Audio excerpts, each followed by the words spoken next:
Hello guys, welcome back to our channel future achiever official. तो आप सभी से रिक्वेस्ट है कि जो वाइल्ड लाइफ गार्ड वाला एस्पिरेंट है उस वीडियो को जल्द से जल्द शेयर करना। ये मैं आपकी वीडियो जो रिकॉर्ड कर रहा हूँ सुबह के 3 बजे हैं और ये आपको मिलेगी सुबह के 11 बजे। ठीक है, और ये रिकॉर्ड करके मैं अभी यूट्यूब पे डाल दूंगा और आपको 11 बजे मिल जाएगी। तो इस वीडियो को शेयर कर देना मेरे एफर्ट्स के लिए। ठीक है, बहुत एफर्ट लगता है।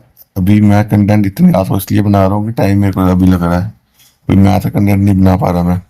ठीक है, तो ये चीज मैंने इसलिए सीरीज शुरू करी है क्योंकि टॉपिक जो है वो आपका 20 नंबर का है।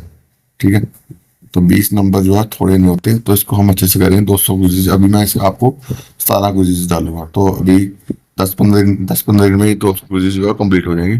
और सभी क्विज जो है सभी क्वेश्चन जो है वो अच्छे लेवल के क्वेश्चन है। तो अच्छे लेवल के जो आपके एग्जाम में आप पूछा जा सकता है उसकी उसी के राउंड जो है मैंने इसके एमसीक्यू बनाए हुए हैं। और अगर आपको ये एमसीक्यू जो है क्विज़ देनी है, ठीक है, तो आप इस नंबर पर मेरे को मैसेज कर सकते हो। मैं आपको नंबर दे रहा हूँ, 889999 इस नंबर पे आप मैसेज करके आपको जस्ट 100 रुपीज पे करने हैं। आप इस ग्रुप में जो हो जाओगे जहाँ पे आपको एक क्विज़ मिल जाएंगी वाइल्ड लाइफ गार्ड की, इसमें टॉपिक वाइज आपको क्विज मिल जाएंगी। ठीक है, तो चलो शुरू करते हैं। अब पहला क्वेश्चन जो मैंने पूछा था यहाँ पे, organisation related to red data book जो है वो उसकी ऑर्गेनाइजेशन कौन सी है?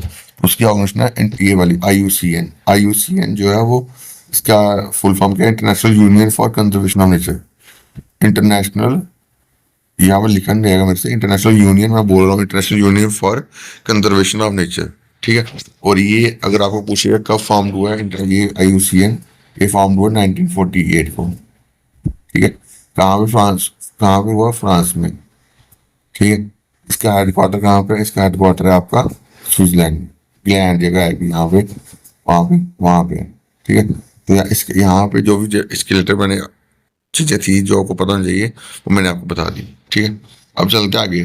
जो रेड डाटा बुक है वो क्या प्रोवाइड करता है? रेड डाटा बुक जो है वो प्रोवाइड करता है जो इंडेंजर प्लांट्स एंड स्पीशीज खत्म होने वाली है ना, विलुप्त जो इंडेंजर है, जो जिसके ऊपर खतरा है, तो उनकी जो है वो पूरी जो है वो लिस्ट यहाँ पे होती है रेड डाटा बुक्स में। ठीक है, जिसको मैनेज कौन करता है? IUCN। IUCN का हेडक्वार्टर कहाँ पे है? IUCN का हेडक्वार्टर जो है वो ग्लैंड स्विट्जरलैंड में। और ये कब फॉर्म हुई थी आप मेरे को कमेंट बॉक्स में बताना। अभी मैंने आपको बताया कि मैं आपको क्वेश्चन बीच बीच में इसलिए पूछूंगा ताकि आपको इसकी रिवाइज होता रहे। ठीक है, तो ये चलते हैं आगे नेक्स्ट क्वेश्चन पे। तो अब आगे चलते हैं। अब ये क्वेश्चन अगला क्या उससे कहाँ गया?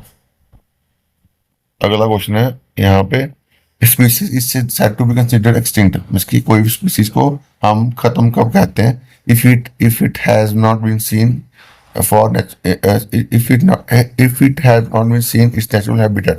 जो उसका नेचुरल उसका घर है वो अगर वो वहाँ पे नहीं देखी जाए तो कब कब तक, कितने साल तक जो है वो हम उसको कंसिडर कि खत्म हो चुके हैं कोई भी स्पीसीज, तो वो होती 50 साल।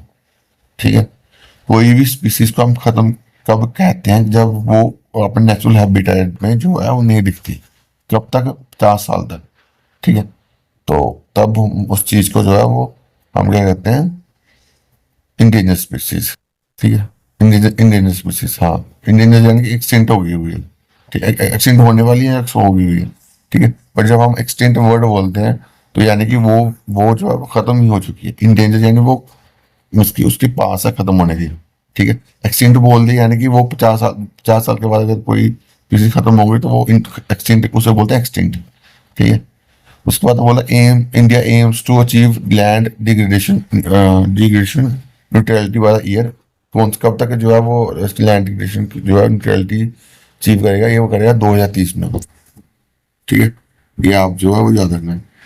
ठीक, उसके बाद जो है कौन सी किसको जो है कौन से एरिया को जो है इंडिया में हॉटस्पॉट बोले था बायोडाइवर्सिटी का? तो वो होते हैं वेस्टर्न घाट। वेस्टर्न घाट को जो है वो हॉटस्पॉट बोले जाता है बायोडाइवर्सिटी का, ये आप याद। ठीक है, उसके बाद आपका क्वेश्चन आ गया, बायोडाइवर्सिटी क्या होती है? बायोडाइवर्सिटी होती है range of different species in environment. एक एनवायरमेंट में अलग अलग स्पीसीज वो जो होती हैं उसकी रेंजेस जो होती है, जैसे पैरट होता है, ठीक है, डॉग होता है, और जो भी होता है बियर होता है, जो भी चीजें होती है अलग अलग स्पीसीज होती है ना, उनके रेंजेस को क्या बोलते हैं? हम बायोडाइवर्सिटी बोलते हैं। ठीक है, तो ये हो गया। उसके बाद आपका आ गया वर्ल्ड बायोडाइवर्सिटी डे कब सेलिब्रेट किया था। वर्ल्ड बायोडाइवर्सिटी डे जो सेलिब्रेट करा था 22 मई को, ठीक है। 2025 की बायोडाइवर्सिटी डे का थीम क्या थी, ये आप मेरे को कमेंट बॉक्स में बताना, ठीक है। 2025 बायोडाइवर्सिटी की थीम क्या थी, ये को कमेंट बॉक्स में बताना। अगर आपको पता होगा, नहीं पता होगा तो मैं आपको नेक्स्ट वीडियो में आपको करवाऊंगा, ठीक, सब बताऊंगा। जो भी क्वेश्चन पूछ रहा हूँ वो आपको नेक्स्ट वीडियो में सोल्यूशन दूंगा, बट इस वीडियो में बताए हुए हैं, इसका आंसर मैंने नहीं बताया हुआ, ये आप दिमाग लगा के बताना मेरे को, ठीक है। उसके बाद बोला द मोस्ट कॉमन कौन सा है, the most common scientific expect of biodiversity. तो मोस्ट कॉमन साइंटिफिक एक्सपेक्ट क्या है बायोडाइवर्सिटी का, मेंटेनेंस ऑफ इकोसिस्टम। इसका हम बायोडाइवर्सिटी जो चीज क्यों यूज करते हैं कि हम इकोसिस्टम को, अपने इन्वायरमेंट को जो है वो बचा सके, प्रिजर्व कर सके, ठीक है। तो ये चीज है। उसके बाद बोलता है कौन सी चीज जो है वो इन सूट कंजर्वेशन में नहीं आती, कंजर्वेशन होगा इन सूट कंजर्वेशन, वो उसमें नहीं आती। तो वो क्या चीज जो है उसमें नहीं आती, बायोटेक्निकल कोऑर्डिनेट्स, ठीक है। उसके बाद नेक्स्ट क्वेश्चन आते हैं, कौन सी चीज को जो है वो कौन सी चीज फॉरेस्ट को जो हम एवरग्रीन फॉरेस्ट बोलते हैं। तो फॉलोइंग एज में, हाँ, एवरग्रीन फॉरेस्ट बोलते हैं उसको। वेस्टर्न घाट्स को जो है हम एवरग्रीन फॉरेस्ट जो है वो बोलते हैं। उसके बाद बोलता है which are following can be threat to biodiversity. कौन सा जो है वो थ्रेट है बायोडाइवर्सिटी का, ठीक है। पहला है ग्लोबल वार्मिंग, ठीक है। दूसरा है फ्रेगमेंटेशन ऑफ हैबिटेट। तीसरा इन्वेजन ऑफ एलियन स्पीसीज। चौथा प्रमोशन। तो पहले तीन जो है वो इसकी इसके थ्रेट है बायोडाइवर्सिटी के लिए खतरा खतरा है। कौन सी, global warming, fragmentation of habitat, invasion of alien species. Alien species बाहर से स्पीसीज जो आती है, ठीक है, वो उसका खतरा, ठीक है। ये भी हो गया, ये भी हो गया। उसके बाद अगला क्वेश्चन, दो तीन क्वेश्चन है आगे बस। टू मेंटेन इकोलॉजिकल बैलेंस जो है कितना फॉरेस्ट हमारा होना चाहिए पूरे एरिया में, ठीक है। 33% जो है फॉरेस्ट रिजर्व होना चाहिए हमारा, ठीक है। इकोलॉजिकल बैलेंस में इसको बैलेंस मेंटेन करना। तो उसके बाद कौन सी चीज जो है इंडियन नेशनल फॉरेस्ट पॉलिसी 1952 में जो आई थी उसमें नहीं थी। तो नेशनल पार्क नहीं थे, बाकी सारी जो चीजें थी वो नेशनल फॉरेस्ट पॉलिसी 1952 में थी, ठीक है। अब इसके बाद लास्ट क्वेश्चन है, कौन सी चीज जो है वो डिफॉरेस्टेशन की वजह से नहीं होती, ठीक है।